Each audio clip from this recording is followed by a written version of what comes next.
ನಮಸ್ಕಾರ ಮಕ್ಕಳೇ, ಈ ದಿನದ ಶುಭಾಶಯಗಳು ನಿಮ್ಮೆಲ್ಲರಿಗೂ. ನಾವು ಇಂದಿನ ತರಗತಿಯಲ್ಲಿ ಮಕ್ಕಳ ಭಾರತದ ಪ್ರಾಚೀನ ನಾಗರಿಕತೆಗಳ ಕಾಲದ ಒಂದು ನಾಗರಿಕತೆಗಳಲ್ಲಿ ವೇದಗಳ ಕಾಲದಲ್ಲಿ ಆಗಿರ್ತಕ್ಕಂತಹ ವೇದಗಳು ಅಂತಕ್ಕಂಥವು 4 ಋಗ್ವೇದ ಕಾಲದಲ್ಲಿ ಇರ್ತಕ್ಕಂತಹ ರಾಜಕೀಯ ವ್ಯವಸ್ಥೆಯನ್ನು, ಸಾಮಾಜಿಕ ವ್ಯವಸ್ಥೆಯನ್ನು ಮತ್ತು ಧಾರ್ಮಿಕ ವ್ಯವಸ್ಥೆಯನ್ನು ಕಳೆದ ಅವಧಿಯಲ್ಲಿ ತಿಳಿದುಕೊಂಡಿದ್ವಿ. ಆನಂತರ ಉತ್ತರ ಋಗ್ವೇದ ಕಾಲದಲ್ಲಿರ್ತಕ್ಕಂತಹ ಒಂದು ಅರ್ಥವ್ಯವಸ್ಥೆಯ ಬಗ್ಗೆ, ಉತ್ತರ ಋಗ್ವೇದ ಕಾಲದಲ್ಲಿರ್ತಕ್ಕಂತಹ ಒಂದು ಏನು ಸಾಮವೇದ, ಅಥರ್ವವೇದ, ಯಜುರ್ವೇದದಲ್ಲಿ ಯಾವ ರೀತಿಯಾಗಿರ್ತಕ್ಕಂತಹ ಮಂತ್ರ ಪಠಣಗಳನ್ನು ಮಾಡ್ತಾ ಇದ್ರು, ಯಾವ ರೀತಿ ಅವರು ಉಚ್ಚಾರಣೆ ಮಾಡ್ತಾ ಇದ್ರು, ಯಜ್ಞಯಾಗಾದಿಗಳನ್ನು ಯಾವ ರೀತಿ ಮಾಡ್ತಾ ಇದ್ರು, ಯಜ್ಞಯಾಗಾದಿಗಳನ್ನು ಏಕೆ ಮಾಡ್ತಾ ಇದ್ರು, ಯಾವ ಉದ್ದೇಶಕ್ಕಾಗಿ ಮಾಡ್ತಾ ಇದ್ರು, ದಾಸ ಮತ್ತು ದಾಸಿ ಮತ್ತು ಪ್ರಾಣಿಗಳನ್ನು ಯಾವ ರೀತಿಯಾಗಿ ತುಚ್ಛವಾಗಿ ಕಾಣ್ತಾ ಇದ್ರು. ಅದೇ ರೀತಿ ಸಾಮಾಜಿಕ ವ್ಯವಸ್ಥೆಯಲ್ಲಿ 4 ವರ್ಗಗಳಾಗಿರ್ತಕ್ಕಂತಹ ಬ್ರಾಹ್ಮಣರು, ಕ್ಷತ್ರಿಯರು, ವೈಶ್ಯರು, ಶೂದ್ರರು ಅಂತಕ್ಕಂಥವರು ತಮ್ಮ ಪ್ರಭಾವವನ್ನು ಹೇಗೆ ಬೀರಿದ್ರು ಅಂತಕ್ಕಂಥದ್ದನ್ನು ನಾವು ಕಳೆದ ಒಂದು ಅವಧಿಯಲ್ಲಿ ತಿಳಿದುಕೊಂಡಿದ್ದೀವಿ ಮಕ್ಕಳ. ಈಗ ಉತ್ತರ ಋಗ್ವೇದ ಕಾಲದಲ್ಲಿ ಇರ್ತಕ್ಕಂತಹ ಒಂದು ಅರ್ಥ ವ್ಯವಸ್ಥೆಯನ್ನು ಈ ದಿನದ ಕಲಿಕಾಂಶಗಳಲ್ಲಿ ತಿಳಿದುಕೊಳ್ಳೋಣ ಮಕ್ಕಳ. ಈಗ ಮೊದಲನೇದಾಗಿ ನಾವು ನೋಡಬೇಕಾಗಿರ್ತಕ್ಕಂಥ ಒಂದು ಅಂಶ ಅಂತಂದರೆ, ಅರ್ಥವ್ಯವಸ್ಥೆಯಲ್ಲಿ ಉತ್ತರ ವೇದಗಳ ಕಾಲಕ್ಕೆ 6 ಕುಟುಂಬಗಳು ಅಂತಕ್ಕಂಥವು ಸಿಂಧೂ ನದಿಯಿಂದ ಸಿಂಧೂ ನದಿಯ ಪ್ರದೇಶದಿಂದ ಗಂಗಾ ನದಿ ಪ್ರದೇಶಕ್ಕೆ ಬಂದು ನೆಲೆಸ್ತಕ್ಕಂಥ ಒಂದು ವ್ಯವಸ್ಥೆ ಇರತಕ್ಕಂಥದ್ದು ನಾವು ನೋಡ್ಬೋದು. ಭಾರತ ನಕಾಶೆಯಲ್ಲಿ ಸಾಮಾನ್ಯವಾಗಿ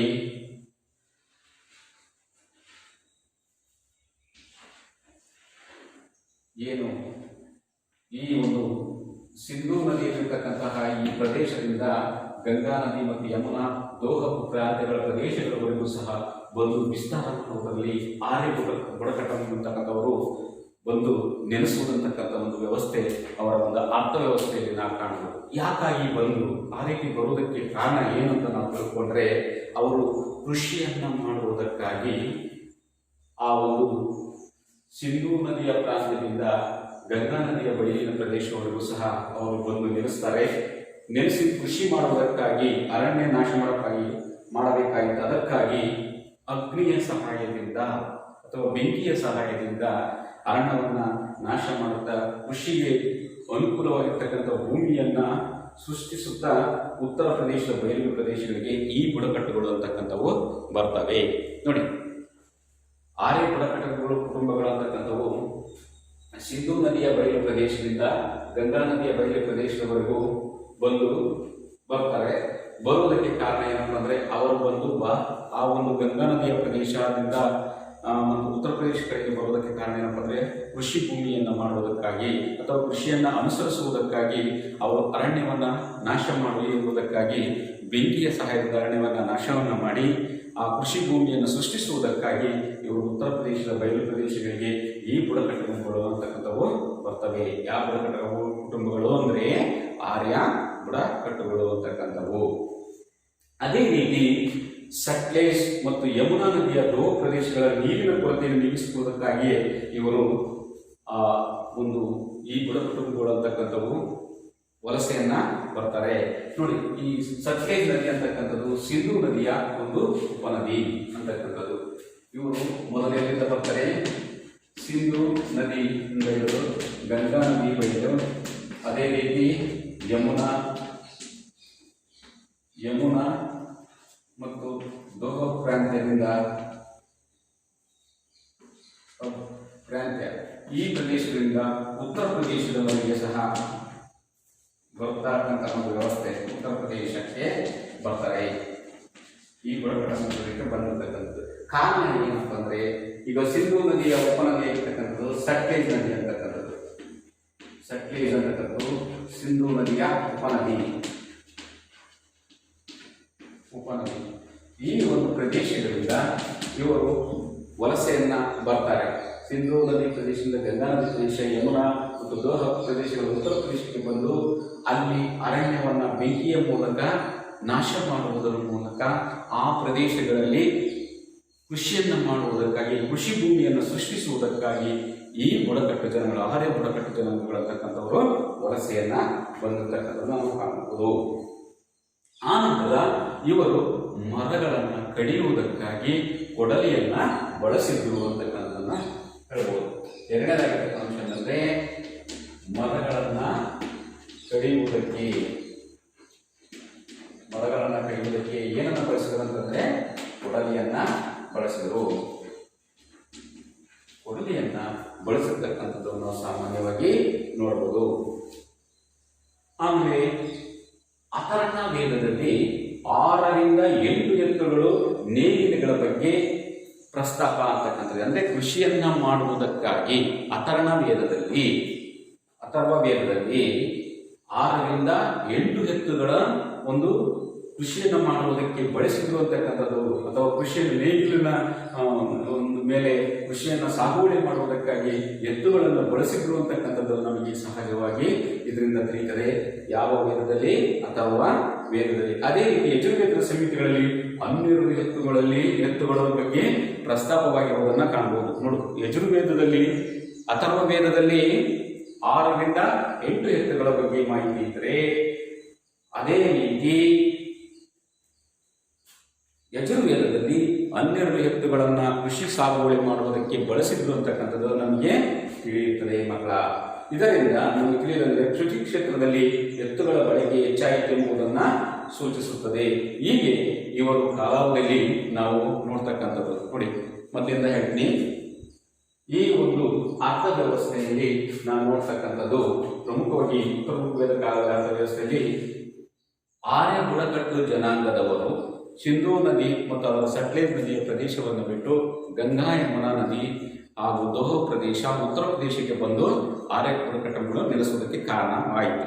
ಕಾರಣ ಏನಂತಂದ್ರೆ ಕೃಷಿ ಭೂಮಿಯನ್ನು ಮಾಡುವುದಕ್ಕಾಗಿ ಬೆಂಕಿಯಿಂದ ಅರಣ್ಯವನ್ನ ನಾಶ ಮಾಡಿ ಕೃಷಿ ಭೂಮಿಯನ್ನು ಸೃಷ್ಟಿಸುವುದಕ್ಕಾಗಿ ಈ ಒಂದು ಆರ್ಯ ಕುಟುಂಬದವರು ಅಂತಕ್ಕಂಥವರು ಬರ್ತಾರೆ. ಅಥರ್ವ ವೇದದಲ್ಲಿ 6 ರಿಂದ 8 ರೀತಿಯಾಗಿರ್ತಕ್ಕಂಥ ಎತ್ತುಗಳನ್ನು ಕೃಷಿಗೆ ಸಾಗುವಳಿ ಮಾಡುವುದಕ್ಕೆ ಬಳಸಿದ್ರು ಅಂತಕ್ಕಂಥದ್ದು ನಮಗಿದ್ರೆ, ಅದೇ ರೀತಿ ಯಜುರ್ವೇದದಲ್ಲಿ ನಾವು ನೋಡ್ತಕ್ಕಂಥದ್ದು ನಮಗೆ ತಿಳಿಯತಕ್ಕಂಥದ್ದು ಸಂಹಿತೆಗಳನ್ನು ತಿಳಿಸಿದಂತೆ 12 ಎತ್ತುಗಳನ್ನು ಬಳಸಿದ್ರು ಕೃಷಿಯನ್ನು ಸಾಗುವಳಿ ಮಾಡುವುದಕ್ಕೆ ಅಂತಕ್ಕಂಥದ್ದನ್ನು ನಾವು ಇಂದು ತಿಳಿಯಬಹುದು ಅಂತಕ್ಕಂಥದ್ದು ಹೇಳಬಹುದು. ಅಷ್ಟೇ ಅಲ್ಲದೆ ಕೃಷಿ ಅಂತಕ್ಕಂಥದ್ದು ಇವರ ಪ್ರಮುಖ ಕಸುಬಾಗಿತ್ತು. ಕೃಷಿ ವ್ಯಾಪಾರ ಅಥವಾ ವಾಣಿಜ್ಯ ಅಂತಕ್ಕಂಥದ್ದು, ಕೃಷಿ ಮತ್ತು ವಾಣಿಜ್ಯ ಅಂತಕ್ಕಂಥದ್ದು ಪ್ರಮುಖವಾಗಿರ್ತಕ್ಕಂತಹ ಉದ್ಯೋಗವಾಗಿತ್ತು.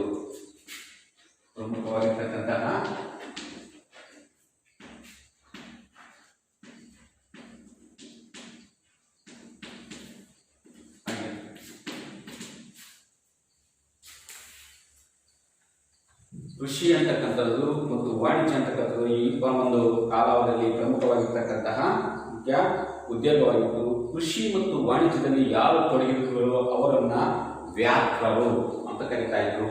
ಕೃಷಿ ಮತ್ತು ವಾಣಿಜ್ಯದಲ್ಲಿ ಯಾರು ತೊಡಗಿರತಕ್ಕಂಥವ್ರು ಅಥವಾ ಅದರಲ್ಲಿ ಭಾಗವಹಿಸಿರ್ತಕ್ಕಂಥ ವ್ಯಕ್ತಿಗಳನ್ನು ಏನಂತಕ್ಕಂಥದ್ದು ವ್ಯಾಪಾರರು ಅಂದ್ರೆ ಪರಕೀಯರು ಕರೀತಾ ಇದ್ರು. ಕೃಷಿಯಲ್ಲಿ ಮತ್ತು ವಾಣಿಜ್ಯದಲ್ಲಿ ಯಾರು ತಮ್ಮನ್ನು ತೊಡಗಿಸಿಕೊಳ್ಳುವುದಿರುವುದಿಲ್ಲವೋ ಅಂತಹ ಒಂದು ವ್ಯಕ್ತಿಗಳನ್ನ ಏನಂತ ಕರೀತಾರೆ? ವ್ಯಾಪಾರರು ಅಥವಾ ಪರಕೀಯರು ಕರೀತಾ ಇದ್ರು. ವ್ಯವಸಾಯ ಮತ್ತು ವಸ್ತುಗಳ ಸಾಗಾಣಿಕೆಗೆ ದನಗಳನ್ನ ಬಳಸ್ತಾ ಇದ್ರು ಅಥವಾ ದನಕರುಗಳನ್ನ ಬಳಸ್ತಾ ಇದ್ರು. ದನಗಳ ಅಗತ್ಯವಾಗಿದ್ದು ಹಸು ಮತ್ತು ಎತ್ತುಗಳನ್ನು ತಿನ್ನಬಾರದು ವಿಚಾರ ಮಹತ್ವವನ್ನ ಪಡೆದಿತ್ತು. ನೋಡಿ, ಹಾಗಾದ್ರೆ ಹಸುಗಳು ಮತ್ತು ಎತ್ತುಗಳನ್ನ ಎದಕ್ಕೆ ಬಳಸಬೇಕಾಗಿತ್ತು? ಕೇವಲ ವಸ್ತುಗಳನ್ನ ಸಾಗಾಣಿಕೆ ಮಾಡುವುದಕ್ಕಾಗಿ ಮತ್ತು ಕೃಷಿಯನ್ನು ಮಾಡುವುದಕ್ಕೆ ಮಾತ್ರ ಬಳಸಬೇಕು ವಿನಃ ಹಸುಗಳನ್ನ ತಿನ್ನಬಾರದು, ದನಗಳನ್ನು ತಿನ್ನಬಾರದು ಅಂತಕ್ಕಂಥ ಒಂದು ವಿಚಾರ ಮಹತ್ವವನ್ನ ಪಡೆದಿತ್ತು. ಅದೇ ರೀತಿ ಈ ನಿಷೇಧವನ್ನು ಅಲ್ಲಿ ಇರ್ತಕ್ಕಂತಹ ಉತ್ತರ ಋಗ್ವೇದ ಕಾಲದಲ್ಲಿ ಸಹ ಕೆಲವು ಜನರು ಒಪ್ಪಿದ್ರೆ ಕೆಲವು ಜನರು ಒಪ್ಪಿರಲಿಲ್ಲ.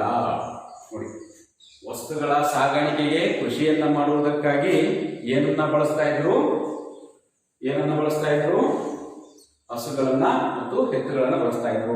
ಹಸುಗಳನ್ನ ಮತ್ತು ಎತ್ತುಗಳನ್ನ ತಿನ್ನಬಾರದು ಹಾಗೂ ಅದನ್ನ ಬೇರೆ ನಿಷೇಧವನ್ನ ಹೇಳಿ ಅದು ಮಹತ್ವವನ್ನು ಪಡೆಯಿತು. ಆದರೆ ಆ ನಿಷೇಧವನ್ನ ಬಹಳ ಎಲ್ಲರೂ ಸಹ ಒಪ್ಪಲಿಲ್ಲ. ಒಬ್ಬರು ಹೊಂದಿರುವ ದನಗಳ ಸಂಖ್ಯೆಯನ್ನ ಆಧರಿಸಿ ಸಂಪತ್ತನ್ನ ನಿರ್ಧರಿಸ್ತಾ ಇದ್ರು. ನೋಡಿ, ನಾವು ಕೃಷಿಗೆ ಸಂಬಂಧಪಟ್ಟ ಹಾಗೆ ಕೃಷಿ ಮತ್ತು ವಾಣಿಜ್ಯ ಅಂತಕ್ಕಂಥದ್ದು ಅವರ ಪ್ರಮುಖವಾಗಿರ್ತಕ್ಕಂತಹ ಏನಾಗಿತ್ತು, ಕೃಷಿ ಮತ್ತು ವಾಣಿಜ್ಯ ಅಂತಕ್ಕಂಥ ಪ್ರಮುಖ ಕಸಬಾಗಿತ್ತು. ಯಾರು ಕೃಷಿ ಮತ್ತು ವಾಣಿಜ್ಯವನ್ನ ಅನುಸರಿಸುವುದಿಲ್ಲವೋ ಅದನ್ನು ಪಾಲಿಸುವುದಿಲ್ಲ ಅವರನ್ನ ವ್ಯಾಪಾರಗಳು ಎಂದು ಕರೀತಾ ಇದ್ರು ಅಥವಾ ಹೊರಕೆಯರು ಅಂತ ಕರೀತಾ ಇದ್ರು. ಕೃಷಿಯನ್ನ ಮತ್ತು ಕೃಷಿಯನ್ನ ಸಾಗುವಳಿ ಮಾಡುವುದಕ್ಕಾಗಿ ಅಥವಾ ವಸ್ತುಗಳನ್ನು ಸಾಗಾಣಿಕೆ ಮಾಡುವುದಕ್ಕೆ ಹಸು ಎತ್ತುಗಳನ್ನು ಬಳಸ್ತಾ ಇದ್ರು. ಆದರೆ ಹಸು ಮತ್ತು ಎತ್ತುಗಳನ್ನ ಯಾರು ಅಥವಾ ಹಸು ಮತ್ತು ಪ್ರಾಣಿಗಳನ್ನ ಯಾರು ತಿನ್ನಬಾರದು ಅಂತಕ್ಕಂಥ ಒಂದು ವಿಚಾರವನ್ನ ನೀಡಲಾಗಿತ್ತು. ಆದರೆ ಈ ಸಂಗತಿಯನ್ನು ಯಾರು ಒಪ್ಪಿರಲಿಲ್ಲ. ಕೆಲವರೇ ಮಹತ್ವವನ್ನು ಪಡೆದಿತ್ತು, ಕೆಲವರು ಮಾತ್ರ ಆ ವಿಚಾರವನ್ನ ಒಪ್ಪಿರಲಿಲ್ಲ. ಅದೇ ರೀತಿ ಇವರ ಕಾಲಾವಧಿಯಲ್ಲಿ ನಾವು ನೋಡಿದಾಗ ಯಾರು ಹಸು ಮತ್ತು ಎತ್ತುಗಳನ್ನ ಅಥವಾ ದನಕರುಗಳ ಸಂಖ್ಯೆಯನ್ನ ಹೆಚ್ಚು ಹೊಂದಿರುತ್ತಾರೋ ಅವರ ಸಂಪತ್ತನ್ನ ಅಳೆಯಲಾಗುತ್ತಿತ್ತು. ಅವರ ಶ್ರೀಮಂತಿಕೆಯನ್ನ ಅಥವಾ ಅವರ ಒಂದು ಸಿರಿವಂತಿಕೆಯನ್ನ ಅಳಿತಕ್ಕಂಥ ಒಂದು ವ್ಯವಸ್ಥೆ ಅಂತಕ್ಕಂಥದ್ದು, ಹೆಚ್ಚು ದನಕರುಗಳನ್ನು ಹೊಂದಿರತಕ್ಕಂಥದ್ದು ಆಧಾರದ ಮೇಲೆ ಅವರ ಒಂದು ಶ್ರೀಮಂತಿಕೆಯನ್ನು ಅಳಿತಕ್ಕಂಥ ಒಂದು ವ್ಯವಸ್ಥೆ ಉತ್ತರ ಋಗ್ವೇದ ಕಾಲದಲ್ಲಿ ಕಂಡು ಬಂದಿತ್ತು. ಇಷ್ಟು ಕೃಷಿಗೆ ಸಂಬಂಧಪಟ್ಟ ಹಾಗೆ. ಅದೇ ರೀತಿ ಇವರ ಕಾಲದಲ್ಲಿ ನಾವು ನೋಡ್ಬೇಕಾಗಿರ್ತಕ್ಕಂಥದ್ದು ಚಿನ್ನ, ತಾಮ್ರ, ಬೆಳ್ಳಿ, ಕಬ್ಬಿಣ, ಸೀಸ, ಕಂಚು, ತವರ ಮುಂತಾದವುಗಳ ಬಗ್ಗೆ ಪ್ರಸ್ತಾಪಗಳು ಅಂತಕ್ಕಂಥವು ಕಂಡು ಬಂದಿವೆ. ಯಾವ್ಯಾವು? ಚಿನ್ನ, ತಾಮ್ರ, ತವರ, ಸೀಸ, ಚಿನ್ನ, ತಾಮ್ರ, ತವರ, ಸೀಸ, ಕಬ್ಬಿಣ ಅಂತಕ್ಕಂಥದ್ದು. ಈ ರೀತಿಯಾಗಿರ್ತಕ್ಕಂಥ ವಸ್ತುಗಳು ಇದ್ವು ಅಥವಾ ಮತ್ತು ಬೆಳ್ಳಿಯ ಲೋಹಗಳು ಅಂತಕ್ಕಂಥ ಇವರ ಕಾಲದಲ್ಲಿ ಇದ್ವು ಅಂತಕ್ಕಂಥದ್ದು ನಮಗೆ ತಿಳಿತಾ ಇದೆ. ಈ ಎಲ್ಲ ಒಂದು ವ್ಯವಸ್ಥೆಯನ್ನ ಒಳಗೊಂಡಿರ್ತಕ್ಕಂಥದ್ದು ಅರ್ಥವ್ಯವಸ್ಥೆ, ಒಟ್ಟಾರೆಯಾಗಿ ಆರ್ಥಿಕ ವ್ಯವಸ್ಥೆ ಅಂತಕ್ಕಂಥದ್ದು ಪರಿಪೂರ್ಣವಾಗಿರ್ತಕ್ಕಂಥ ಒಂದು ವ್ಯವಸ್ಥೆ ಅಂತ ಹೊಂದಿದ್ದು. ನೋಡಿ, ಸಿಂಧೂ ನದಿಯ ಒಂದು ಬಯಲು ಮತ್ತು ಸಿಂಧು ಗಂಗಾ ನದಿಯ ಪ್ರದೇಶಗಳಲ್ಲಿ ಅದಿರನ್ನು ಕಮ್ಮಾರಿಕೆ ಮಾಡಿ ಕಬ್ಬಿಣವನ್ನು ಉತ್ಪಾದಿಸುವಂತಕ್ಕಂಥದ್ದು ಸಾಮಾನ್ಯ ಶಕ ಪೂರ್ವ 1000ರಲ್ಲಿ ಮೊದಲೇ ಇತ್ತು ಎಂಬುದಕ್ಕೆ ಯಾವುದೇ ಸಾಕ್ಷ್ಯಗಳು ಅಂತಕ್ಕಂಥದ್ದಿಲ್ಲ. ಸಿಂಧು ಮತ್ತು ಗಂಗಾ ನದಿಯ ಒಂದು ಪ್ರದೇಶಗಳಲ್ಲಿ ಕಬ್ಬಿಣವನ್ನು ಕರಗಿಸಿ ಕಮ್ಮಾರಿಕೆ ಮಾಡಿರ್ತಕ್ಕಂಥ ಒಂದು ವ್ಯವಸ್ಥೆ ಸಾಮಾನ್ಯ ಶಕ ಪೂರ್ವ 1000ಕ್ಕಿಂತ ಮೊದಲೇ ಇತ್ತು ಅಂತಕ್ಕಂಥದಕ್ಕೆ ಯಾವುದೇ ಆಧಾರಗಳು ಇರಲಿಲ್ಲ. ಕಬ್ಬಿಣವನ್ನು ಉಕ್ಕಾಗಿಸುವ ವಿಧಾನವು ಅಂತಕ್ಕಂಥದ್ದು ಕೇವಲ ಪಶ್ಚಿಮ ಏಷ್ಯಾದಲ್ಲಿ ಮಾತ್ರ ಕಂಡುಹಿಡಿಯಲ್ಪಟ್ಟಿತು. ಪೂರ್ವ ದೇಶದಲ್ಲಿ ಇದು ಹಬ್ಬಿದ್ದು ನಂತರ ಯಾವಾಗ 10ನೇ ಶತಮಾನ ಸಾಮಾನ್ಯ ಶಕ. ನೋಡಿ, ಕಬ್ಬಿಣವನ್ನ ಕರಗಿಸತಕ್ಕಂಥ ಉಕ್ಕನ್ನಾಗಿಸುವ ವಿಧಾನ ಪಶ್ಚಿಮ ಏಷ್ಯಾದಲ್ಲಿ ಮಾತ್ರ ಕಂಡುಬಂತು. ಆದರೆ ಪೂರ್ವ ಏಷ್ಯಾಗಳಲ್ಲಿ ಕಂಡುಬಂದು 10ನೇ ಶತಮಾನದಲ್ಲಿ. ಉತ್ತರ ಭಾರತದಲ್ಲಿ 8ನೇ ಶತಮಾನದಲ್ಲಿ ಕಂಡು ಬಂದಿರತಕ್ಕಂಥದ್ದು ನಾವು ಕಂಡು ಬಂದಿರುವುದು. ಅದಕ್ಕೆ ಸಂಬಂಧಪಟ್ಟ ಹಾಗೆ ಕೇರಳ ಅಂತಕ್ಕಂಥ ಒಂದು ಪ್ರದೇಶದ ಉತ್ತರ ಪ್ರದೇಶದಲ್ಲಿ ಇರ್ತಕ್ಕಂಥದ್ದು ಕಬ್ಬಿಣದ ಒಂದು ಹಸ್ತಕೃತಿಗಳು ಅಂತಕ್ಕಂಥವು ನಮಗೆ ಸಿಕ್ಕಿರ್ತಕ್ಕಂಥದನ್ನ ಸೃಷ್ಟೀಕರಿಸ್ತದೆ. ಏನರ್ಥ ಆಯ್ತು ನೋಡಿ, ನಾವು ಉತ್ತರ ಋಗ್ವೇದ ಕಾಲದಲ್ಲಿ ಕಬ್ಬಿಣ, ತಾಮ್ರ, ತವರ, ಸೀಸ, ಬೆಳ್ಳಿ ಅಂತಕ್ಕಂತಹ ಒಂದು ಉತ್ಪನ್ನಗಳು ಪ್ರಸ್ತಾಪಗಳಾಗಿರ್ತಕ್ಕಂಥದ್ದನ್ನು ನಾವು ಕಾಣಬಹುದು. ಈ ಸಿಂಧು ಮತ್ತು ಗಂಗಾ ನದಿಯ ಬಯಲು ಪ್ರದೇಶಗಳಲ್ಲಿ ಕಬ್ಬಿಣವನ್ನ ಕಮ್ಮಾರಿಕೆ ಕಬ್ಬಿಣದ ಕಮ್ಮಾರಿಕೆ ಮಾಡತಕ್ಕಂಥ ಒಂದು ವ್ಯವಸ್ಥೆ ಸಾಮಾನ್ಯ ಶಕ ಪೂರ್ವ 1000 ಇಸ್ವಿಯಲ್ಲಿ ಮೊದಲೇ ಎಂಬುದಕ್ಕೆ ಯಾವುದೇ ಸಾಕ್ಷ್ಯ ಪುರಾವೆಗಳಿಲ್ಲ. ಹಾಗಾದರೆ ಇದು ಯಾವಾಗ 10ನೇ ಶತಮಾನದಲ್ಲಿ ಕಂಡು ಬಂದಿರತಕ್ಕಂಥದ್ದು. ಉತ್ತರ ಭಾರತದಲ್ಲಿ 8ನೇ ಶತಮಾನದಲ್ಲಿ ಕಂಡು ಬಂದಿರತಕ್ಕಂಥದ್ದು. ಮೊದಲು ಪಶ್ಚಿಮ ಪೂರ್ವ ದೇಶಗಳಲ್ಲಿ ಮಾತ್ರ ಇದು 10ನೇ ಶತಮಾನದಲ್ಲಿ ಕಂಡು ಬಂತು. ಆದರೆ ಭಾರತದಲ್ಲಿ ಉತ್ತರ ಪ್ರದೇಶದಲ್ಲಿ 8ನೇ ಶತಮಾನದಲ್ಲಿ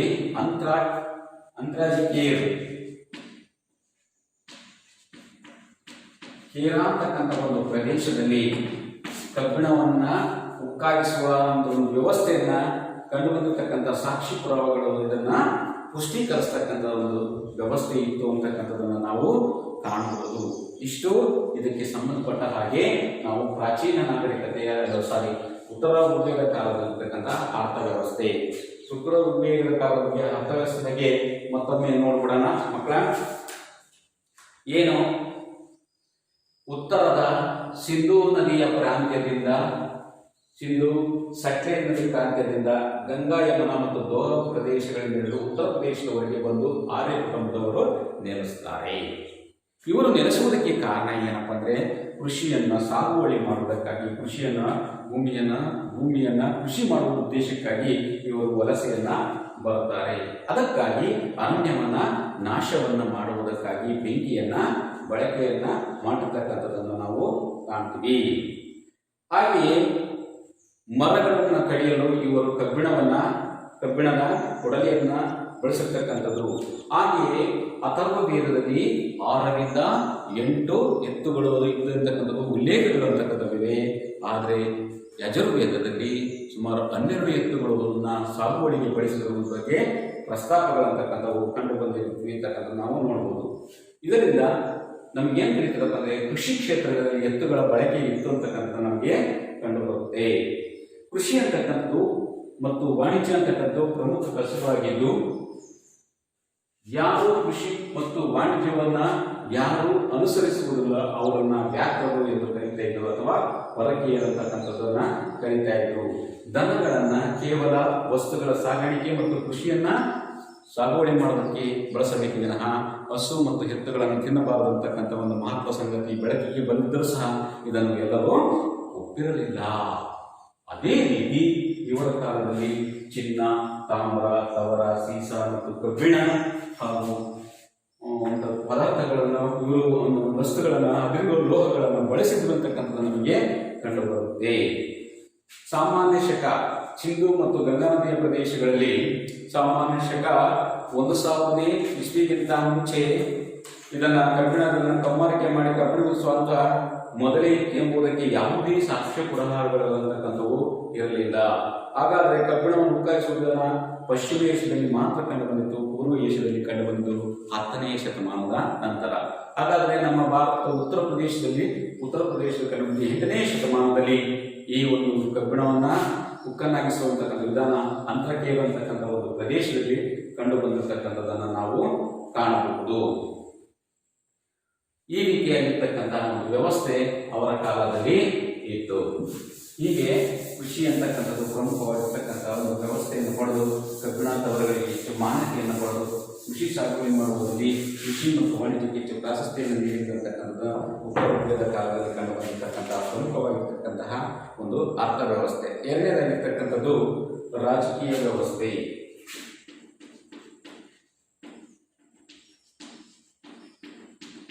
ರಾಜಕೀಯ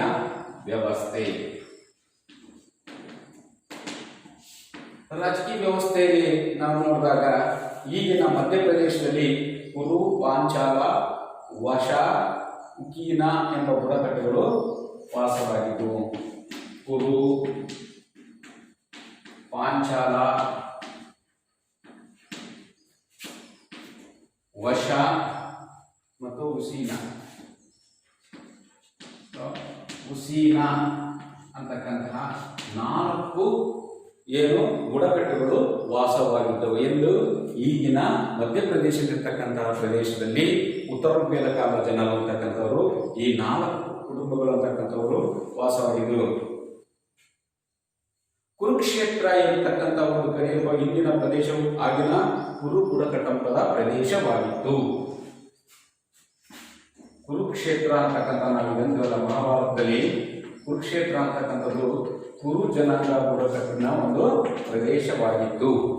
ಈಗಿನ ನಾವು ಏನು ಇದಂತೀವಲ್ಲ ಮಧ್ಯಪ್ರದೇಶದಲ್ಲಿರ್ತಕ್ಕಂತಹ ಕುರುಕ್ಷೇತ್ರ ಅಂತಕ್ಕಂಥದ್ದು ಅವತ್ತು ಉತ್ತರ ಋಗ್ವೇದ ಕಾಲದಲ್ಲಿರ್ತಕ್ಕಂತಹ ಯಾವುದದು ಕುರು ಅಂತಕ್ಕಂಥದ್ದು ಕುರುಕ್ಷೇತ್ರದ ಪ್ರಸಾರವಾಯಿತು. ಕೋಸಲ ಮತ್ತು ವಿದೇಹ ಅಂತಕ್ಕಂತಹ ಪ್ರದೇಶಗಳು ಬುಡಕಟ್ಟುಗಳು ಆರ್ಯ ಜನರಿದ್ದ ಪ್ರದೇಶಕ್ಕೆ ಪೂರ್ವಕ್ಕೆ ಸೇರಿದ್ದರು. ಅದೇ ರೀತಿ ಮತ್ತೊಂದಾಗಿರ್ತಕ್ಕಂತಹ ಕೋಸಲ ಮತ್ತು ವಿದೇಹ ಅಂತಕ್ಕಂತಹ ಒಂದು ಕುಟುಂಬಗಳು. ಇವು ಒಂದು ಕುಟುಂಬಗಳಾದ್ರೆ ಇವೊಂದು ಬುಡಕಟ್ಟುಗಳು. ಈ ಒಂದು ಕೋಸಲ ಮತ್ತು ಬುಡಕಟ್ಟುಗಳು 6 ಜನರಿದ್ದ ಪ್ರದೇಶಕ್ಕೆ ಪೂರ್ವ ತುದಿಯಲ್ಲಿ ಇದ್ರು. ಇವರು ಪಶ್ಚಿಮ ತುದಿಯಲ್ಲಿದ್ರೆ ಇವರು ಪೂರ್ವ ತುದಿಯಲ್ಲಿ ಇದ್ದಿರ್ತಕ್ಕಂತಹ ಒಂದು ಜನ ಬುಡಕಟ್ಟುಗಳಾಗಿದ್ದರು. ಕುರು, ಪಾಂಚಾಲ, ವಶ, ಕುಶೀನ ಅಂತಕ್ಕಂಥವರು ಇವರೊಂದು ಬುಡಕಟ್ಟಾದರೆ ಕೋಸಲ ಮತ್ತು ವಿದೇಹ ಅಂತಕ್ಕಂತಹ ಬುಡಕಟ್ಟುಗಳು ಅಂತಕ್ಕಂಥವರು ಇದ್ದರು. ಅಂದರೆ ಈಗಿನ ಉತ್ತರ ಪ್ರದೇಶದ ಈಶಾನ್ಯ ಮತ್ತು ಉತ್ತರದ ಬಿಹಾರಗಳಲ್ಲಿ ವಾಸವಾಗಿದ್ದರು. ಭಾರತದಲ್ಲಿ ಇರ್ತಕ್ಕಂತಹ ಬಿಹಾರ, ಉತ್ತರ ಪ್ರದೇಶ ಮತ್ತು ಬಿಹಾರದಲ್ಲಿ ಈ 2 ಪ್ರದೇಶಗಳಲ್ಲಿ ಕಂಡು ಬರ್ತಕ್ಕಂಥದ್ದನ್ನು ನಾವು ಕಾಣಬಹುದು. ಉತ್ತರ ಪ್ರದೇಶದಲ್ಲಿ ಕೆಲವು ಬಿಹಾರದಲ್ಲಿದೆ ಮತ್ತು ಉತ್ತರ ಪ್ರದೇಶದ ಈಶಾನ್ಯ ಮತ್ತು ಉತ್ತರ ಬಿಹಾರಗಳಲ್ಲಿ ವಾಸವಾಗಿದ್ದರು. ಈ ಬುಡಕಟ್ಟುಗಳಲ್ಲಿ ರಾಜಕೀಯ ವ್ಯವಸ್ಥೆ ನಿಯಂತ್ರಿಸುವ ಪ್ರಧಾನ ಶಕ್ತಿ ಕೇಂದ್ರಗಳಾಗಿದ್ದರು. ಈ ಬುಡಕಟ್ಟುಗಳು ಅಂತಕ್ಕಂಥವರು ರಾಜಕೀಯವನ್ನು ನಿಯಂತ್ರಿಸುವ ಪ್ರಧಾನ ಶಕ್ತಿ ಕೇಂದ್ರಗಳಾಗಿ ಪರಿಣಮಿಸಿದ್ರು ಅಂತಕ್ಕಂಥದ್ದನ್ನು ನಾವು ಕಾಣಬಹುದು. ಇನ್ನೊಂದ್ಸರಿ ಹೇಳ್ತೀನಿ ನೋಡಿ. ರಾಜಕೀಯ ವ್ಯವಸ್ಥೆಯಲ್ಲಿ ಕುರು, ಪಾಂಚಾಲ, ವಶ, ವಶೀನ ಅಂತಕ್ಕಂತಹ ಒಂದು 4 ಬುಡಕಟ್ಟುಗಳು ವಾಸವಾಗಿದ್ದವು. ಎಲ್ಲಿ? ಉತ್ತರ ಪ್ರದೇಶದ ಒಂದು ಈಶಾನ್ಯ ಭಾಗದಲ್ಲಿ. ಈಗಿನ ಕುರುಕ್ಷೇತ್ರ ಇರ್ತಕ್ಕಂಥ ಒಂದು ಸ್ಥಳವನ್ನ ನಾವು ಆ 6 ಜನಾಂಗವಾಗಿರ್ತಕ್ಕಂಥ ಕುರು ಅಂತಕ್ಕಂಥ ಒಂದು ಪ್ರದೇಶವಾಗಿತ್ತು. ಅದೇ ರೀತಿ ಕೋಸಲ ಮತ್ತು ವಿದೇಹ ಅಂತ ಇತರ ಬುಡಕಟ್ಟುಗಳ 6 ಜನಾಂಗ ಇದ್ದ ಪ್ರದೇಶಕ್ಕೆ ಅವರ ಪೂರ್ವ ತುದಿಯಲ್ಲಿರ್ತಕ್ಕಂದ್ರೆ ಬಿಹಾರದ ಉತ್ತರ ಭಾಗದಲ್ಲಿ ಇರ್ತಕ್ಕಂಥವರು ಅಂತಕ್ಕಂಥ ಈ ಬುಡಕಟ್ಟು ಜನಾಂಗದವರೇ ರಾಜಕೀಯ ವ್ಯವಸ್ಥೆಯಲ್ಲಿ ನಿಯಂತ್ರಿಸುವ ಪ್ರಧಾನ ಶಕ್ತಿ ಕೇಂದ್ರಗಳು. ಯಾವ ಬುಡಕಟ್ಟುಗಳು? ಕುರು, ಪಾಂಚಾಲ, ವಶ, ವಶೀನ ಮತ್ತು ಕೋಸಲ, ವಿದೇಹ ಅಂತ ಬುಡಕಟ್ಟುಗಳೇ ಈ ಬುಡಕಟ್ಟು ರಾಜಕೀಯ ವ್ಯವಸ್ಥೆಯನ್ನು ನಿಯಂತ್ರಿಸುವ ಪ್ರಧಾನ ಶಕ್ತಿ ಕೇಂದ್ರಗಳು ಆಗಿದ್ರು. ಅದೇ ರೀತಿ ಅಥರ್ವ ವೇದ ಕಾಲದಲ್ಲಿ ಪೂರ್ವದ ಬಿಹಾರದಲ್ಲಿ ಅಥರ್ವ ವೇದದಲ್ಲಿ ಬಿಹಾರದಲ್ಲಿ ಯಾರು ವಾಸವಾಗಿದ್ರಪ್ಪ ಅಂತಂದ್ರೆ ಬಿಹಾರದಲ್ಲಿ ಅಂಗರು ಮತ್ತು ಗಂಗಾ ನದಿಯ ದಕ್ಷಿಣ ಭಾಗದಲ್ಲಿ ಮಧ್ಯ ಬಿಹಾರ ಪ್ರದೇಶದಲ್ಲಿ ಮಧ್ಯ ಬಿಹಾರ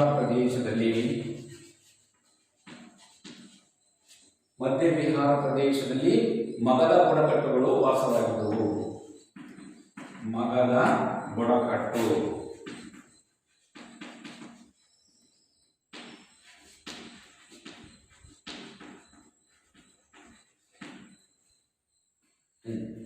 ನೋಡಿ, ಒಂದು ಕಡೆ ಕುರು, ಪಾಂಚಾಲ, ವಶ, ವಶೀನ ಅಂತಕ್ಕಂಥ 6 ಬುಡಕಟ್ಟುಗಳು ಉತ್ತರ ಪ್ರದೇಶದ ಈಶಾನ್ಯ ಭಾಗದಲ್ಲಿ ವಾಸ ಮಾಡ್ತಾ ಇದ್ದಾರೆ. ಕೋಸಲ, ವಿದೇಹ ಬುಡಕಟ್ಟುಗಳು ಬಿಹಾರದ ಉತ್ತರ ಭಾಗದಲ್ಲಿ ವಾಸ ಮಾಡ್ತಾ ಇದ್ದಾರೆ. ಅಥರ್ವ ವೇದದಲ್ಲಿ ಬಿಹಾರದಲ್ಲಿ ಅಂಗರು ಅಂತಕ್ಕಂಥವು, ಮಧ್ಯ ಬಿಹಾರ ಪ್ರದೇಶದಲ್ಲಿ ಮಗಧ ಬುಡಕಟ್ಟುಗಳು ಅಂತಕ್ಕಂಥವು ವಾಸವಿದ್ದರು. ಇವರನ್ನ ಶತ್ರುಗಳೆಂದು ಋಷಿಗಳು ಕಾಣುತ್ತಿದ್ರು. ಯಾರು? ಋಷಿಗಳು. ಯಾರನ್ನ?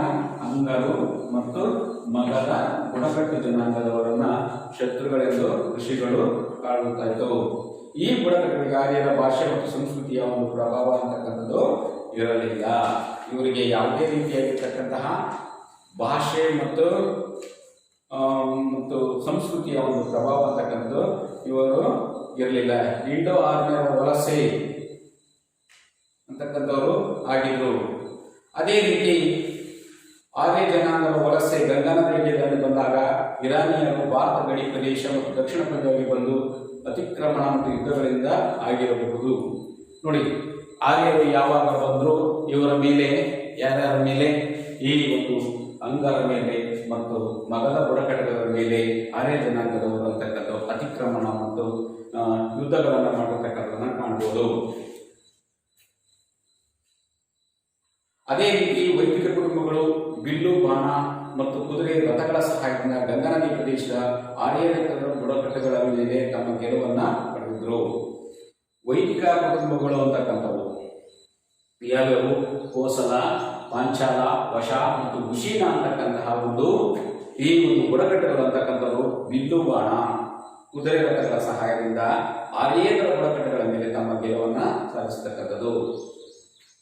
ಇದಕ್ಕೆ ಕಾರಣ ಸಾಮಾನ್ಯ ಶಕ ಪೂರ್ವ 800ನೇ ಶತಮಾನದಲ್ಲಿ ಕಂಡು ಬಂದಿರತಕ್ಕಂತಹ ಒಂದು ಕಬ್ಬಿಣದ ಉಪಯೋಗದಿಂದ ಈ ಗೆಲುವಿಗೆ ಕಾರಣ ಎಂತಕ್ಕಂಥದ್ದು ಕಂಡುಬರುತ್ತದೆ. ಆನಂತರ ಸೈನಿಕ ಸಾಮರ್ಥ್ಯದಿಂದ ಪ್ರದೇಶಗಳ ವಿಸ್ತರಣೆ, ಬಲಿಷ್ಠ ರಾಜಪ್ರಭುತ್ವ ರೂಪುಗೊಂಡಿತು. ಯಾವಾಗ ಸೈನ್ಯವನ್ನು ವ್ಯವಸ್ಥೆಯನ್ನು ಹೊಂದಿದ್ರು ಮತ್ತು ಬಲಿಷ್ಠ ರಾಜತ್ವವನ್ನು ಹೊಂದಿದ್ರು, ಇದರ ಆಧಾರದ ಮೇಲೆ ಅವರ ಒಂದು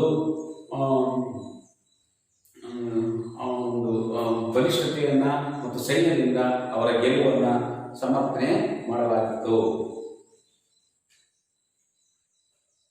ಅಧಿಕಾರ ಮತ್ತು ಸಂಪತ್ತನ್ನು ಶೇಖರಣೆಯಾದಂತೆ ಅದನ್ನು ರಕ್ಷಿಸಿಕೊಳ್ಳಲು ರಾಜನು ದೇವರಿಗೆ ಸಮಾನ. ಯಾವಾಗ ಸಂಪತ್ತನ್ನು ಪಡಿತಾನೋ ಅಥವಾ ರಾಜ ಅಂತಕ್ಕಂಥವನು ಬಲಿಷ್ಠನಾಗಿದ್ನೋ ಅವನು ದೇವರಿಗೆ ಸಮಾನ, ದೇವರ ಪ್ರತಿನಿಧಿ ಎನ್ನುವ ಕಲ್ಪನೆಯು ಸೃಷ್ಟಿಯಾಗಿತ್ತು. ನೋಡಿ, ಇನ್ನೊಂದ್ಸರಿ ಹೇಳ್ತೇನೆ. ರಾಜಕೀಯ ವ್ಯವಸ್ಥೆಯಲ್ಲಿ ಕುರು, ಪಾಂಚಾಲ, ವಶ, ವಶೀನ ಅಂತಕ್ಕಂಥ ಒಂದು ಸಂತತಿಗಳಿದ್ದು, ಇದು ಈಗಿನ ಕುರುಕ್ಷೇತ್ರ ಅಂತಕ್ಕಂಥ ಒಂದು ಪ್ರದೇಶ, ಕುರು ಜನರು, ಬುಡಕಟ್ಟು ಜನರು ವಾಸವಾಗಿರ್ತಕ್ಕಂಥ ಸ್ಥಳವನ್ನು ಕಾಣ್ತೀವಿ. ಅದೇ ರೀತಿ ಕೋಸಲ, ವಿದೇಹ ಬುಡಕಟ್ಟುಗಳು ಅಂತಕ್ಕಂಥವರು ಇವರು ಉತ್ತರ ಪ್ರದೇಶ ಈಶಾನ್ಯ ಭಾಗದಲ್ಲಿ ವಾಸ ಮಾಡ್ತಾ ಇದ್ರೆ, ಈ ಬುಡಕಟ್ಟುಗಳು ಬಿಹಾರದ ಉತ್ತರ ಭಾರತದಲ್ಲಿ ವಾಸ ಮಾಡ್ತಾರೆ. ಅದೇ ರೀತಿ ಅಥರ್ವಣವೇದದಲ್ಲಿ ಬಿಹಾರದ ಅಂಗರು ಮತ್ತು ಮಧ್ಯಪ್ರದೇಶದ ಮಗಧ ಬುಡಕಟ್ಟುಗಳು ವಾಸವಾಗಿದ್ದರು. ಇವರಿಗೆ ಯಾವುದೇ ರೀತಿಯಾಗಿರ್ತಕ್ಕಂಥ ಭಾಷೆ ಮತ್ತು ಸಂಸ್ಕೃತಿ ಬಗ್ಗೆ ಅನಿವಾರ್ಯತೆ, ಅದು ಬಗ್ಗೆ ತಿಳುವಳಿಕೆ ಅಂತಕ್ಕಂಥದ್ದು ಅಥವಾ ಜ್ಞಾನ ಅಂತಕ್ಕಂಥದ್ದು ಇರಲಿಲ್ಲ. ಅದೇ ರೀತಿ ಇಂಡೋ ಆರ್ಯ ಜನಾಂಗದವರು ಅಂತಕ್ಕಂಥವರು ಸಿಂಧೂ ನದಿಯ ಗಂಗಾ ನದಿಯ ಬಗ್ಗೆ ವಾಸವಾಗಿರ್ತಕ್ಕಂಥವರು ಈ ಆರ್ಯೇತರ ಬುಡಕಟ್ಟು ಜನಾಂಗದವರನ್ನು ಸೋಲಿಸುವುದರ ಮೂಲಕ ತಮ್ಮ ಪ್ರದರ್ಶನವನ್ನು ಮಾಡ್ತಾರೆ. ವೈದಿಕ ಬುಡಕಟ್ಟುಗಳಾಗಿರ್ತಕ್ಕಂತಹ ಬಿಲ್ಲು ಬಾಣ ಮತ್ತು ಕುದುರೆಗಳ ರಥಗಳನ್ನ ಹೊಂದಿದ್ದರಿಂದ ಆರ್ಯೇತರ ಬುಡಕಟ್ಟುಗಳನ್ನ ವಶಪಡಿಸಿಕೊಳ್ತಾರೆ.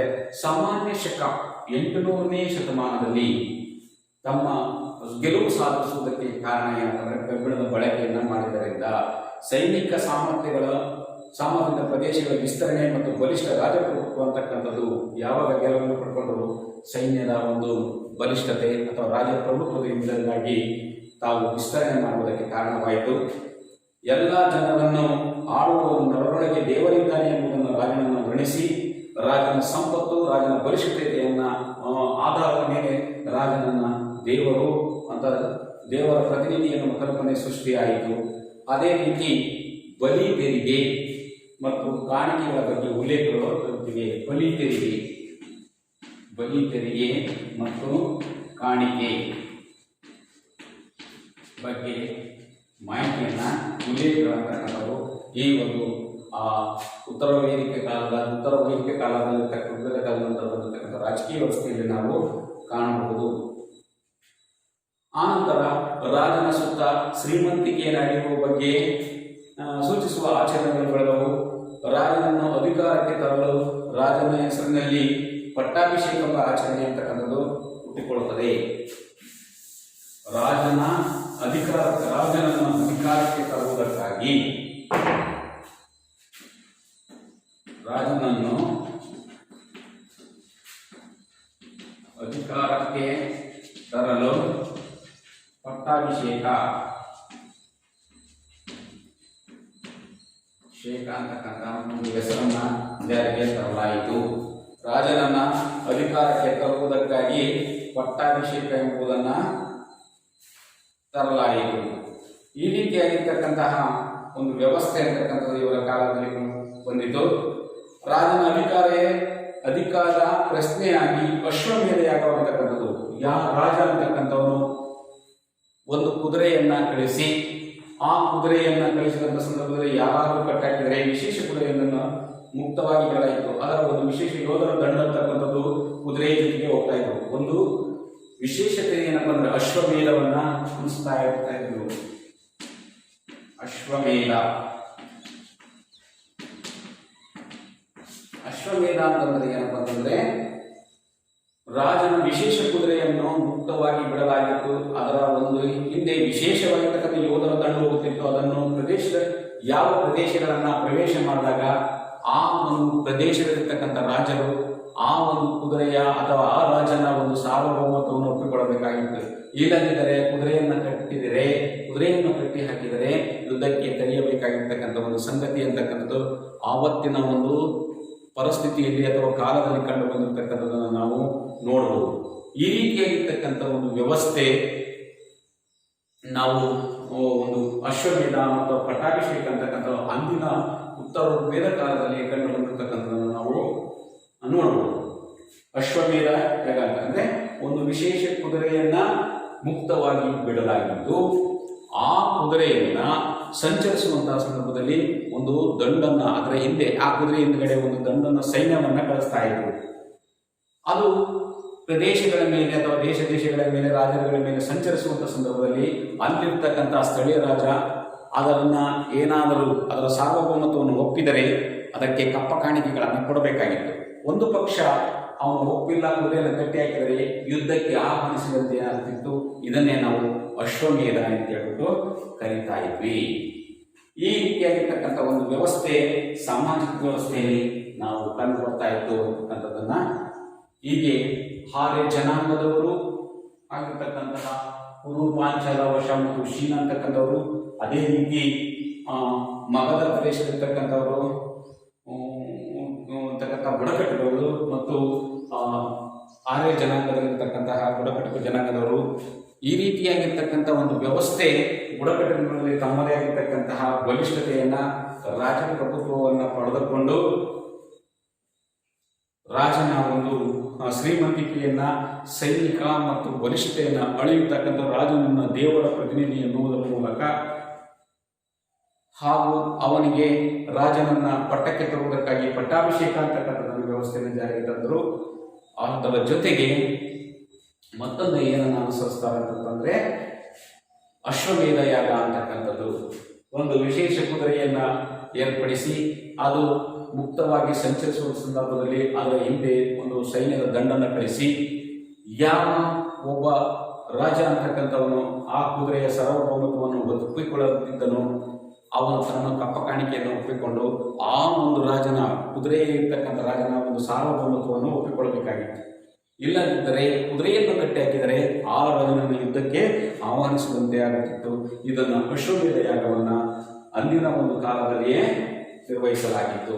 ಈ ರೀತಿಯಾಗಿರ್ತಕ್ಕಂಥ ಒಂದು ಸಾಮಾಜಿಕ ವ್ಯವಸ್ಥೆ, ರಾಜಕೀಯ ವ್ಯವಸ್ಥೆಯಲ್ಲಿ ನಾವು ಸಾಮಾಜಿಕ ವ್ಯವಸ್ಥೆಯಲ್ಲಿ ನೋಡ್ತಕ್ಕಂಥದ್ದು ಒಂದು ರಾಜಕೀಯ ವ್ಯವಸ್ಥೆಯಲ್ಲಿ ಕಾಣಬಹುದು. ಮೂರನೇದಾಗಿರ್ತಕ್ಕಂಥದ್ದು ಧಾರ್ಮಿಕ ವ್ಯವಸ್ಥೆ. ಕೊನೆಯದಾಗಿ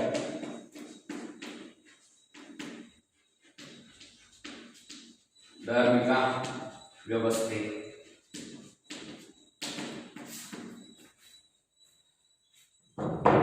ಋಗ್ವೇದ ನಂತರ ಧಾರ್ಮಿಕ ನಂಬಿಕೆಗಳು ಮತ್ತು ಆಚರಣೆಗಳು ಮುಂದುವರೆದು ಉತ್ತರ ವೇದ ಕಾಲದಲ್ಲಿ ಅನೇಕ ಬದಲಾವಣೆಗಳೊಂದಿಗೆ ಆಚರಣೆಗಳು ಅಂತಕ್ಕಂಥದ್ದು. ಋಗ್ವೇದ ನಂತರ ಏನು ಋಗ್ವೇದ ಕಾಲದಲ್ಲಿ ಕಂಡು ಬಂದಿರತಕ್ಕಂತಹ ಆಚರಣೆಗಳು ಅಂತಕ್ಕಂಥವು, ವಿಚಾರಾಗಿ ವಸ್ತುಗಳು ಅಂತಕ್ಕಂಥವು, ಇವು ಸಹ ಉತ್ತರ ಋಗ್ವೇದ ಕಾಲದಲ್ಲಿ ಹೆಚ್ಚು ಪ್ರಮುಖವಾಗಿ ಪ್ರಾಮುಖ್ಯತೆಯನ್ನು ಪಡೆದುಕೊಂಡು ಬೆಳಕಿಗೆ ಬಂದಿರತಕ್ಕಂಥ ನಾವು ವಿಷ್ಣು ಮತ್ತು ರುದ್ರ ಅಂತಕ್ಕಂಥವರು ಪ್ರಮುಖ ದೇವತೆಗಳು ಪ್ರಮುಖ ಸ್ಥಾನವನ್ನು ಪಡೆದು ವಿಷ್ಣು ಮತ್ತು ರುದ್ರ ಅಂತಕ್ಕಂಥವರು ಇವರು ಪ್ರಮುಖವಾಗಿರ್ತಕ್ಕಂತಹ ವಿಶೇಷವಾಗಿರ್ತಕ್ಕಂಥ ಸ್ಥಾನವನ್ನು ಪಡೆದಿರ್ತಕ್ಕಂಥದ್ದನ್ನು ನಾವು ಕಾಣಬಹುದು. ವಿಷ್ಣುವಿನ ಅವತಾರಗಳ ಬಗ್ಗೆ ನೇರವಾಗಿರ್ತಕ್ಕಂಥ ಉಲ್ಲೇಖಗಳು ಅಂತಕ್ಕಂಥವು ಇಲ್ಲ. ವಿಷ್ಣುವಿನ ಉಪನಿಷತ್ತುಗಳಲ್ಲಿ ಕರ್ಮ ಆತ್ಮಗಳ ಪುನರ್ಜನ್ಮಗಳ ಬಗ್ಗೆ ಒಂದು ಹೊಸ ಕಲ್ಪನೆಗಳನ್ನು ಬಗೆತರು. ಹುಟ್ಟು ಮತ್ತು ಸಾವು, ಕರ್ಮ ಮತ್ತು ಉಪನಿಷತ್ತುಗಳ ಕರ್ಮ ಆತ್ಮಗಳ ಪುನರ್ಜನ್ಮಗಳ ಬಗ್ಗೆ ಇವರು ಹೆಚ್ಚು ಕಲ್ಪನೆಯನ್ನ ನೀಡಲಾಯಿತು. ಹುಟ್ಟಿದರೆ ಸ್ಥಾನ ನಿರ್ಣಯ ಮಾಡ್ತಕ್ಕಂಥ ಒಂದು ವ್ಯವಸ್ಥೆ ಅಂತಕ್ಕಂಥದ್ದು ಆಯಿತು. ಜಾತಿ ವ್ಯವಸ್ಥೆ ಅಂತಕ್ಕಂಥ ಮುಂದುವರೆದು ಸಹಾಯವನ್ನು ಮಾಡಿತು. ಜಾತಿ ವ್ಯವಸ್ಥೆ ಸಾಂಸ್ಕೃತಿಕ ರೂಪದಲ್ಲಿ ಬೆಳೆಯುವುದು ಅತಿ ಮುಖ್ಯವಾಗಿರ್ತಕ್ಕಂಥ ಒಂದು ಬೆಳೆಯುತ್ತೆ. ನೋಡ್ರಿ, ಇಲ್ಲಿ ಏನಪ್ಪ ಅಂದ್ರೆ ಒಂದು ನಾವು ತಿಳ್ಕೊಬೇಕಾಗಿರ್ತಕ್ಕಂಥಂದ್ರೆ ಋಗ್ವೇದದಲ್ಲಿ ಮಾಡಿರ್ತಕ್ಕಂತಹ ಒಂದು ಧಾರ್ಮಿಕ ವ್ಯವಸ್ಥೆಯನ್ನೇ, ಆಚಾರ ವಿಚಾರಗಳನ್ನೇ ಮುಂದುವರಿಸಿಕೊಂಡು ಬಂದು ಅವುಗಳನ್ನು ಪ್ರೋತ್ಸಾಹಿಸುವುದರ ಮೂಲಕ ತಮ್ಮದೇ ಆಗಿರ್ತಕ್ಕಂತಹ ಪ್ರಭಾವವನ್ನು ಬೀರಿ ಅವು ಹೆಚ್ಚು ಯಶಸ್ವಿಯನ್ನು ಪಡೆದಿರ್ತಕ್ಕಂಥದ್ದನ್ನು ನಾವು ಕಾಣಬಹುದು. ಹಾಗೆ ರುದ್ರ ಮತ್ತು ವಿಷ್ಣುವಿನ ಅವತಾರಗಳ ಬಗ್ಗೆ ಪ್ರಸ್ತಾಪ ಮಾಡಿರ್ತಕ್ಕಂಥದ್ದನ್ನು ನಾವು ಕಾಣಬಹುದು. ಹಾಗೂ ರುದ್ರ ಮತ್ತು ವಿಷ್ಣುವಿನ ಪರಿಕಲ್ಪನೆಗಳ ಬಗ್ಗೆ ಹೆಚ್ಚು ವಿವರಗಳಂತಕ್ಕಂಥವು ದೇವತೆಗಳ ಪ್ರಮುಖ ಸ್ಥಾನ ಪಡೆದು ಅವರ ಅವತಾರಗಳ ಬಗ್ಗೆ ನೇರವಾಗಿರ್ತಕ್ಕಂತಹ ಒಂದು ವಿಚಾರಗಳಂತಕ್ಕಂಥವು ಕಂಡು ಬಂದಿಲ್ಲ. ಅದೇ ರೀತಿ ವೇದಗಳು ಅನುಬಂಧವಾಗಿ ಬ್ರಾಹ್ಮಣರ ಕಾಲಕ್ಕೆ ವೈದಿಕ ದೇವತೆಗಳ ಸಾಧನೆ ಪ್ರಮುಖವಾಗಿ ವಿಷ್ಣುವಿನ ಅವತಾರಗಳ ಬಗ್ಗೆ ನೇರ ಉಲ್ಲಕ್ಕಿಲ್ಲ. ರುದ್ರನನ್ನು ಸ್ಥಳೀಯ ದೇವತೆಗಳನ್ನು ಒಳಗೊಳ್ಳುವ ಮೂಲಕ ಅವರಿಗಿದ್ದ ಪುರಾಣ ಕಥೆಗಳ ಶಕ್ತಿಗಳನ್ನು ಮಾತ್ರ ಹೇಳಿದ್ದರಿಂದ ಅವನ ಬಗ್ಗೆ ಸಂಪೂರ್ಣವಾಗಿರ್ತಕ್ಕಂಥ ಸ್ಪಷ್ಟವಾಗಿರ್ತಕ್ಕಂಥ ಸಾಕ್ಷಾತ್ಕಾರಗಳು ಅಂತಕ್ಕಂಥವು ಇರಲಿಲ್ಲ. ಉಪನಿಷತ್ತುಗಳು ಕರ್ಮ ಮತ್ತು ಆತ್ಮಗಳ ಪುನರ್ಜನ್ಮದ ಬಗ್ಗೆ ಹೊಸ ಕಲ್ಪನೆಗಳನ್ನೇ ಹುಟ್ಟುಹಾಕುತ್ತಾ ಇತ್ತು. ಉಪನಿಷತ್ತುಗಳಂತಕ್ಕಂಥವು ಕರ್ಮ, ಪುನರ್ಜನ್ಮ, ಆತ್ಮಗಳ ಬಗ್ಗೆ ಒಂದು ಸ್ಥಾನವನ್ನು ನೀಡಲಾಯಿತು. ಜಾತಿ ವ್ಯವಸ್ಥೆ ಅಂತಕ್ಕಂಥದ್ದು ಮುಂದುವರಿದು ಸಾಂಸ್ಥಿಕ ರೂಪದಲ್ಲಿ ಬೆಳೆಯಿತು. ಇದು ಅತಿ ಮುಖ್ಯವಾಗಿರ್ತಕ್ಕಂತಹ ಒಂದು ಧಾರ್ಮಿಕ ವ್ಯವಸ್ಥೆಯಲ್ಲಿ ಕಂಡು ಬಂದು ಜಾತಿ ವ್ಯವಸ್ಥೆ ಹೇಗೆ ನಾವು ಋಗ್ವೇದ ಕಂಡು ಉತ್ತರ ವೇದಿಕೆ ಕಾಲದಲ್ಲಿ ಕಂಡು ಬಂದಿರತಕ್ಕಂತಹ ಧಾರ್ಮಿಕ ವ್ಯವಸ್ಥೆಯಲ್ಲಿ ಬ್ರಾಹ್ಮಣರು, ಕ್ಷತ್ರಿಯರು, ವೈಶ್ಯರು, ಶೂದ್ರರು ಅಂತಕ್ಕಂಥ ಕಂಡು ಬಂದಿತ್ತು. ಅದೇ ವ್ಯವಸ್ಥೆ ಅಂತಕ್ಕಂಥದ್ದು ಮುಂದುವರೆದು ಕೊನೆಗೆ ತನ್ನ ಸ್ಥಾನವನ್ನು ಪಡೆದುಕೊಳ್ಳುವುದರಲ್ಲಿ ಪ್ರಮುಖವಾಗಿರ್ತಕ್ಕಂಥ ವಿಚಾರವನ್ನು ಸೃಷ್ಟಿಸ್ತಕ್ಕಂಥದ್ದನ್ನು ನಾವು ಕಾಣಬಹುದು. ಇಷ್ಟು ಈ ಒಂದು ಪ್ರಾಚೀನ ನಾಗರಿಕತೆಯಲ್ಲಿ ಕಂಡುಬಂದಿರತಕ್ಕಂತಹ ವೇದಗಳ ಕಾಲದಲ್ಲಿ ಆರ್ಯರು ಅಂತಕ್ಕಂಥವರು ಯಾವ ರೀತಿಯಾಗಿ ಭಾರತಕ್ಕೆ ಬರ್ತಾರೆ, ಬಂದು ನೆಲೆಸಿ ಅವರು ತಮ್ಮ ಬುಡಕಟ್ಟುಗಳಂತಕ್ಕಂಥವು, ಅದರಲ್ಲಿ ಋಗ್ವೇದ ಕಾಲದಲ್ಲಿ ಆಗಿರ್ತಕ್ಕಂತಹ ರಾಜಕೀಯ ವ್ಯವಸ್ಥೆ, ಸಾಮಾಜಿಕ ಧಾರ್ಮಿಕ ವ್ಯವಸ್ಥೆ, ಅರ್ಥವ್ಯವಸ್ಥೆ, ಅದೇ ರೀತಿ ಉತ್ತರ ವೇದಿಕ ಕಾಲದಲ್ಲಿರ್ತಕ್ಕಂತಹ ಸಾಮಾಜಿಕ, ರಾಜಕೀಯ, ಆರ್ಥಿಕ ವ್ಯವಸ್ಥೆ ಅಂತಕ್ಕಂಥದ್ದನ್ನು ನಾವು ಒಂದೊಂದಾಗಿ ನೋಡ್ಕೊಳ್ತಾ ಬಂದ್ವಿ. ಈ ರೀತಿಯಾಗಿರ್ತಕ್ಕಂಥದ್ದೊಂದು ವ್ಯವಸ್ಥೆ ಇದು. ಈ ಪಾಠ ಇಲ್ಲಿಗೆ ಮುಗಿಯಿತು ಮಕ್ಕಳ. ಇದಕ್ಕೆ ಸಂಬಂಧಿಸಿದಂತೆ ಕೆಲವು ಪ್ರಶ್ನೆಗಳನ್ನು ಇಟ್ವಿ. ಉತ್ತರ ಋಗ್ವೇದ ಕಾಲದಲ್ಲಿ ಅರ್ಥವ್ಯವಸ್ಥೆ ಹೇಗಿತ್ತು ಎಂಬುದನ್ನು ಒಂದು ಟಿಪ್ಪಣಿಯನ್ನು ಬರೆಯಿರಿ. ರಾಜಕೀಯ ವ್ಯವಸ್ಥೆ ಬಗ್ಗೆ ನಿಮ್ಮ ಶಿಕ್ಷಕರೊಂದಿಗೆ ಒಂದು ಚರ್ಚೆಯನ್ನು ನಡೆಸಿ, ಧಾರ್ಮಿಕ ವ್ಯವಸ್ಥೆ ಅಂತಕ್ಕಂಥದ್ದು ಹೇಗಿತ್ತು ಎಂಬುದನ್ನು ಸೂಚಿಸಿ ಅಂತಕ್ಕಂಥದ್ದನ್ನು ನಾವು ತಿಳಿದು ನಿಮ್ಮ ಶಿಕ್ಷಕರೊಂದಿಗೆ ಚರ್ಚಿಸಿ ಅದಕ್ಕೆ ಸಲಹೆಗಳನ್ನು ಕೊಡ್ತೀವಿ ಅಂತ ಹೇಳ್ಬಿಟ್ಟು ಈ ಪಾಠವನ್ನು ಇಲ್ಲಿ ಮುಗಿಸ್ತಾ ಇದ್ವಿ. ನಮಸ್ಕಾರ.